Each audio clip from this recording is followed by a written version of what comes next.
Om Sri Lakshmi Narsimhaya Namaha, Valmiki Ramayana, Yuddha Kanda, Chapter 4.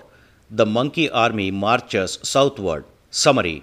After hearing the report of Hanuma, Rama fixes an auspicious hour for the departure of his forces to Lanka and perceives good omens. The army reaches the shores of the sea. Chapter 4 in detail. Rama, a very bright man and a true warrior, having duly heard the words of Hanuma from the beginning, thereafter spoke as follows: I shall destroy quickly Lanka, the city of the terrible ogre Ravana, of which you just informed. I am really telling this. Be pleased to approve our march at this moment, a suitable moment for success. The sun reached the midday. Let that ogre go to his abode after kidnapping Sita. Where will he go alive? Hearing of my march to Lanka, Sita will get back her hope in life, like a sick man having drunk poison touches Amrita at the end of his life. This northern planet of Falguni will be in conjunction with the Hasta star tomorrow.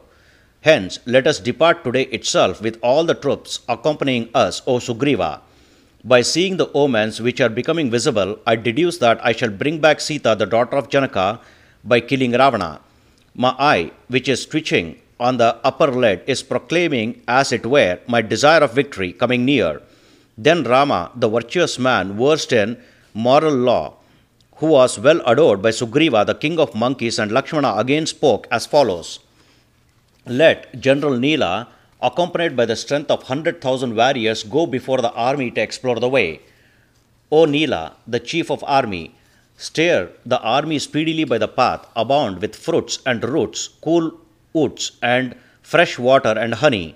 The evil-minded demons may spoil the roots, fruits and water in the pathway. You always try to be on the guard. Let the monkeys jump into low grounds, into places made inaccessible by forest groves, and into thickets, and notice where any rival forces are stationed there. Let whatever little of feeble forces stay back in Kishkinda, as our operation will indeed be dreadful. It has to be discharged daringly. Let the best of the monkeys with great strength in hundreds and thousands lead the formidable of the army, which is akin to any oceanic stream. Let Gaja, equal to a mountain, Gavaya, a very strong warrior, and Gavaksha march in front, as a majestic bull marches in front of a cowherd. Let the monkey called Rishabha, lord of the simians, and the best of the primates march forward, duly guarding the right side of the army of the simians. Let Gandhamadana, with a strength unconquerable like an elephant in rut, proceed, duly guarding the left side of the army of monkeys. I myself, mounted on the shoulders of Hanuma, like Indra on Airavata, will march in the center of my troops, duly cheering the multitude of army. Let this Lakshmana, resembling the Lord of Death, march on the shoulders of Angada, like Kubera, the Lord of Riches and Sovereign of Beings, march on an elephant called Sarvabhauma. Let the highly strong Jambavan with Shishena and the monkey called Vegadarshi, all three, guard the middle part of the army. Hearing the words of Rama, Sugriva, with great valor, the commander of forces and the lion among monkeys, gave orders to the monkeys accordingly. Then all those troops of monkeys with great speed together raced up and quickly bounced from caves and mountain tops. Thereafter Rama, the virtuous man, treated respectfully by Sugriva and Lakshmana, moved towards southern direction along with the army. At that time, Rama went surrounded by monkeys looking like elephants, numbering in hundreds of thousands and crores. That extensive army of monkeys followed Rama, who was marching in the lead. All those monkeys maintained by Sugriva were rejoicing with delight. The monkeys, jumping overwhelmingly with roaring sound and jestfully playing musical instruments like trumpets, marched towards southern direction. They marched on, eating good-smelling honeys and fruits, and carrying large branches bearing clusters of blossoms in multitude. Wild monkeys would lift up and throw one another all of a sudden. Some others were hanging down and flying upwards. Some other monkeys were throwing down others. Monkeys close to Rama were thus shouting, "To us, Ravana is worthy of killing, and also the entire demons." Rishabha, Neela, and the courageous Kumudha, along with many monkeys, were clearing up the path ahead. Sugriva, the king of monkeys, Rama, and Lakshmana, the destroyer of enemies, were moving in the center, along with many robust and terrible monkeys. The heroic monkey, Shatabali, who was accompanied by 10 crores of monkeys standing alone, firmly guarded the whole army of monkeys. Kesari, with a retinue of 100 crores, Panasa, Gaja, and Arka, along with many monkeys, were protecting one flank of that army. Keeping Sugriva in front, Shushena and Jambavan, surrounded by many bears, protected the hinder part of that army. Neela, their chief of army, the brave and the best among monkeys, the self-controlled and foremost among movable beings, was protecting the army in every direction. Valimukha, Prajangna, Jamba, and Rabhasa, the monkeys, were moving on all sides, urging the monkeys forward.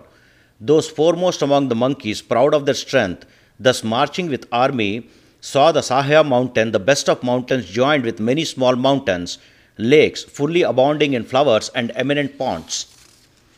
That large army of monkeys, terrific like an ocean, fled, cognizing the command of Rama, which is frightfully enraging. Having terror stricken, abandoning the vicinity of towns and even villages, marched like a highly dreadful ocean with a great hoarding sound.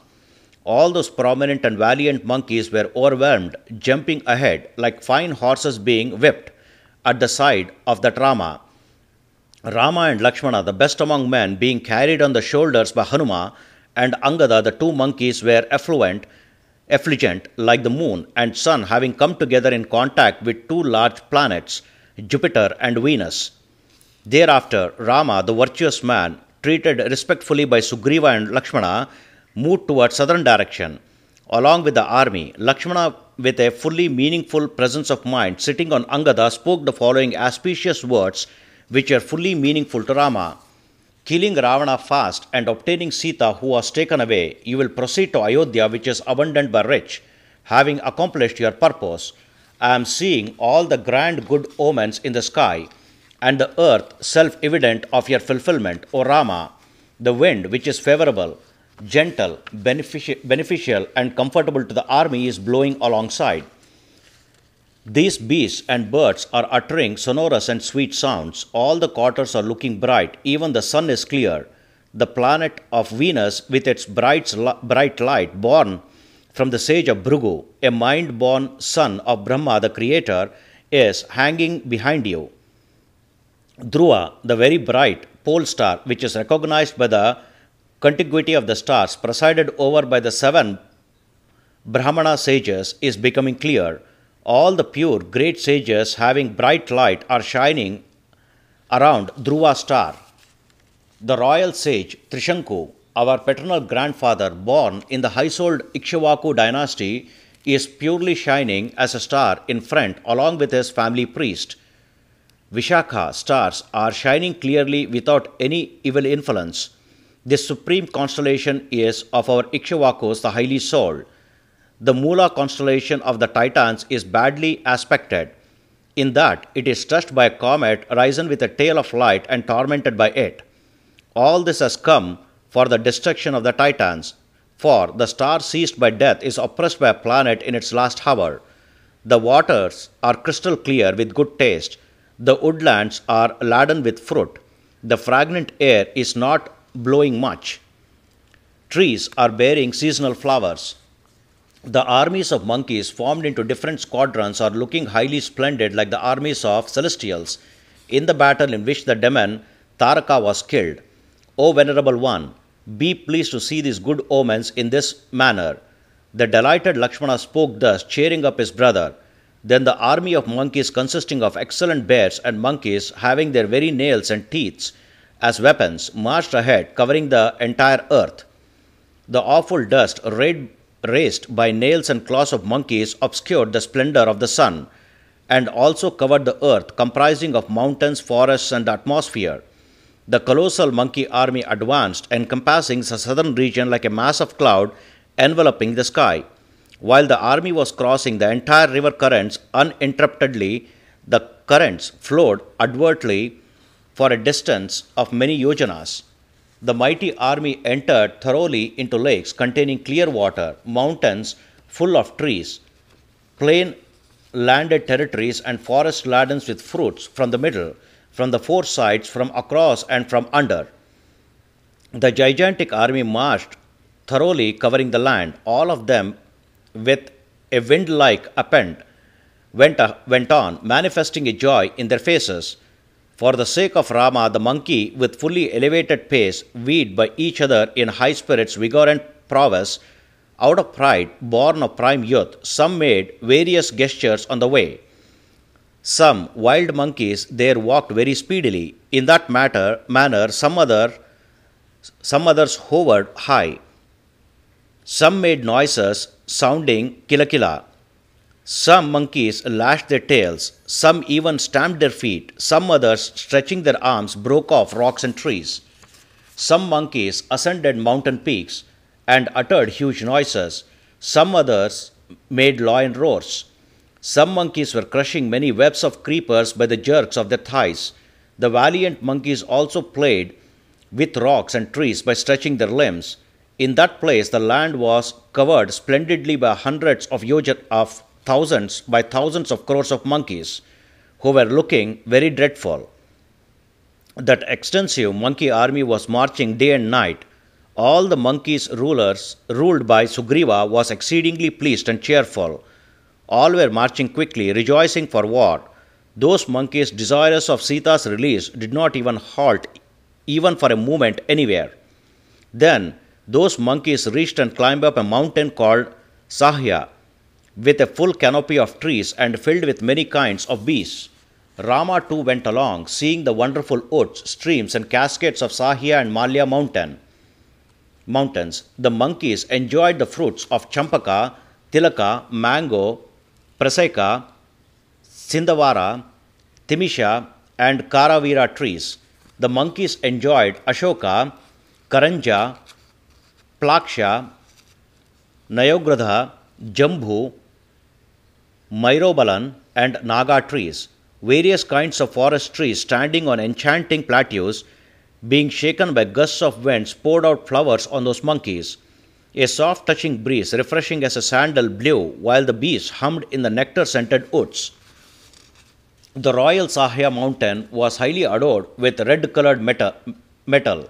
The dust blown from the metal by the velocity of wind coming forth from all sides obscured the huge monkey army.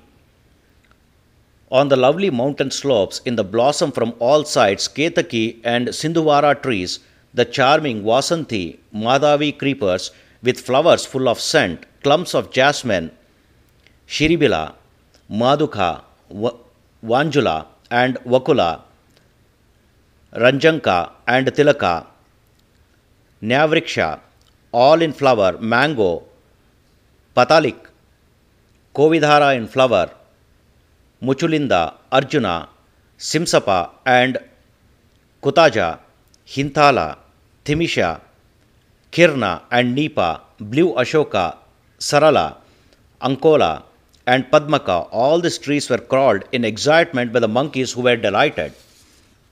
There were delightful wells with stairs and ponds in that mountains, sought after by Chakravaka birds, frequented by Karandhava birds, crowded with waterfowls and cranes, visited by boars and deer, haunted on all sides by bears, hyenas, lions, and many dreadful tigers. These were beautiful reservoirs of water with blossoming blue lotuses, water lilies, white water lilies, black water lilies, and various other kinds of aquatic flowers. Various kinds of birds sang in those mountain peaks.